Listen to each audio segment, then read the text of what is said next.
Hi guys, in this tutorial I will show you how to make this leather pouch which is attached to aluminium rods. Step 1 would be open up new part.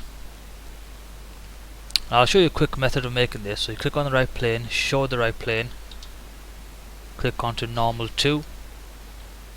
Let's draw 2 circles. So 1, 2, add some dimensions to this. So the rods are 10mm, so we'll make these 10mm.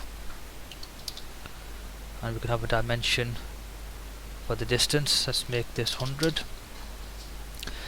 We are going to use the spline tool and we're going to click onto this point. So one click here, one click at the bottom,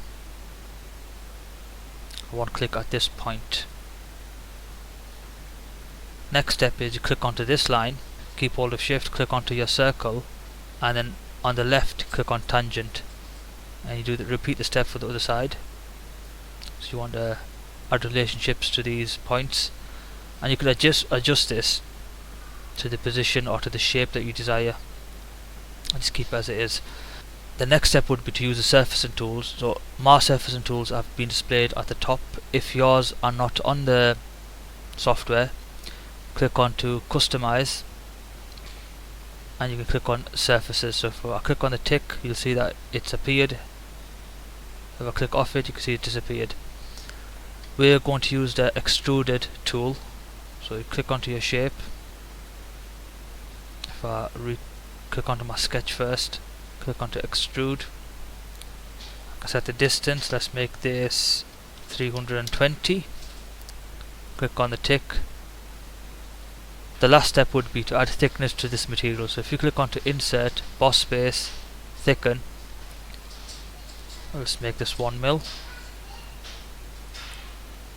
And you'll see the 3 options there, so you can click on, we'll just click on this option here. Yeah. Repeat the steps, thicken.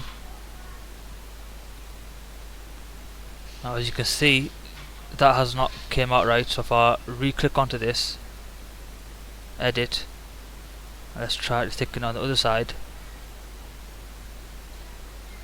And we'll do the same thing here. Insert, boss space, thicken.